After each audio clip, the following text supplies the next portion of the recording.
Speaker साहब, मेरा कोई किसी से लड़ाई नहीं है। मैं पहले दिन से जब यहां आया हूं, तकरीर भी करने दी मुझे, जब मैं बात करता हूं शोर मचता है, गलत बातें करती है, मेरी किसी से कोई लड़ाई है? इन सबको जो भी ये समझता है कि ये मैं किसी से लड़ाई की वजह से या कोई मैं अपने दुश्मनियां किसी से है, मेरी कोई किसी से दुश्मनी नहीं। मैं आज आपके सामने कह रहा हूं कि अगर पाकिस्तान के अंदर, हमारे मुल्क में अगर सही माने में अकाउंटेबिलिटी प्रोसेस ना चला, हम किसी सूरत इतना पैसा नहीं इकट्ठा कर सकते अपने बच्चों को तालीम देने के लिए, सेहत उनके इलाज करने के लिए, अस्पताल ठीक करने के लिए। हम आगे बढ़ ही नहीं सकते। जब एलीट करप्शन पे लगी हुई है, वो आप कैसे समझते हैं वो मुल्क तरक्की करेगा? हम जब आप किसी के ऊपर केस होता है, वो कहते हैं जी पॉलिटिकल विक्टिमाइजेशन है। मुझे ये बताएं कि मेरे ऊपर पॉलिटिकल विक्टिमाइजेशन नहीं थी जब इन्होंने मेरे ऊपर 2002 का फ्लैट डिक्लेयर हुआ, मुझे इन्होंने सुप्रीम कोर्ट में 6 केसेस कर दिए, मेरे इलेक्शन कमीशन के अंदर मुझे सुप्रीम कोर्ट में 2 केसेस किए। क्या मैंने कहा कि कभी मैंने कहा विक्टिमाइजेशन है? मैं जवाब देता हूं, मैं जब वो फ्लैट लिया था, मैं सारी दुनिया जानती है मैं इंटरनेशनल क्रिकेटर था, मैं तो जवाब दे ही नहीं था, मेरे पास तो कोई पब्लिक ऑफिस नहीं था। उसके बावजूद 10 महीने में स्पीकर साहब, जो मेरे से सुप्रीम कोर्ट ने जवाब मांगे मैंने दिए। 40 साल पुराने कॉन्ट्रैक्ट दिए, मॉर्गेजेस दिखाए, किधर से पैसा आया, मॉर्गेज पे कितना गया, कब वो मॉर्गेज दिया, फ्लैट कब बिका, बीवी से जो पैसे लिए हुए थे यहां जमीन लेने के लिए।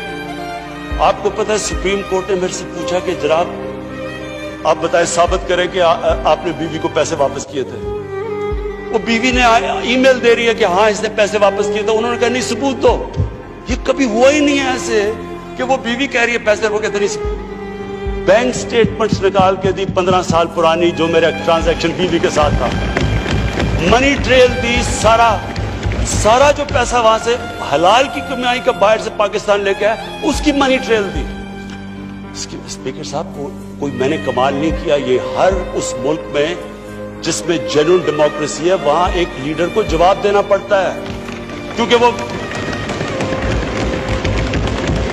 अमानतदार होता है, वो पब्लिक के पैसे का अमानतदार होता है।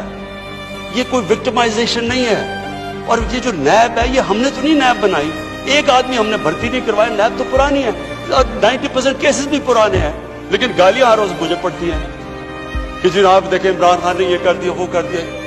लेकिन स्पीकर साहब, मैं चाहता हूं कि हमारी पार्लियामेंट चले, मैं चाहता हूं कि डिबेट हो सही, क्योंकि डिबेट के बगैर आइडियाज तराशे नहीं जाते। डिबेट सबसे इंपॉर्टेंट चीज डेमोक्रेसी की अकाउंटेबिलिटी और मेरिट के बाद तीसरी चीज है, वो डिबेट होती है। यहां डिबेट ही नहीं हो सकती। जब बात करो वो शुरू हो जाते हैं कि जी वो नैब न्याजी नेक्सस या कभी कुछ शुरू हो जाते हैं। यानी इस तरह तो बोल देखे ना स्पीकर साहब, मैंने तो नहीं नैब बनाई। पॉइंट ये है कि क्या फंडामेंटल प्रिंसिपल ये है, क्या हमारे जो इक़्तिदार में लोग रहते हैं वो जवाब देना चाहते हैं अपनी वेल्थ का, या नहीं देना चाहते? और अगर वो नहीं देना चाहते तो बाकी क्यों देंगे? आप जो कल्चर होता है वो ऊपर से सेट होता है। वो कहते हैं the fish rots from the top. जब ऊपर से खराब होता है तो सारा माशरा नीचे तक तबाह हो जाता है। करप्शन का स्पीकर साहब नंबर 1 प्रॉब्लम ये होता है कि मुल्क में जो पैसा ह्यूमन डेवलपमेंट में जाना होता है वो लोगों की जेबों में चला जाता है। नंबर 2 प्रॉब्लम ये होता है क्योंकि चोरी का पैसा होता है वो मुल्क में नहीं आप रख सकते, वो आपको मुल्क से बाहर भेजना पड़ता है। तो मैं सिर्फ ये कंक्लूड करता हूँ स्पीकर साहब, मैं अपनी ऑपोजिशन से बड़े रिस्पेक्ट से कहना चाहता हूँ, मेरी कोई किसी से दुश्मनी नहीं है, ना मैं कुछ बदला लेना चाहता हूँ। मैं सिर्फ ये बिलीव करता हूँ कि हमारा मुल्क, अल्लाह ने इसको इतनी नेमतें दी हैं, अल्लाह ने इससे क्या क्या चीजें नहीं हमें दी, लेकिन जब तक इस मुल्क के अंदर रूल ऑफ लॉ मीन्स कि everyone is equal in front of law, जब तक रूल ऑफ लॉ और लीडरशिप की अकाउंटेबिलिटी नहीं होगी, हम भी वही सारे बनाना रिपब्लिक्स की तरह एक समुंदर होगा गरीबों का और थोड़े से अमीर लोग होंगे। शुक्रिया।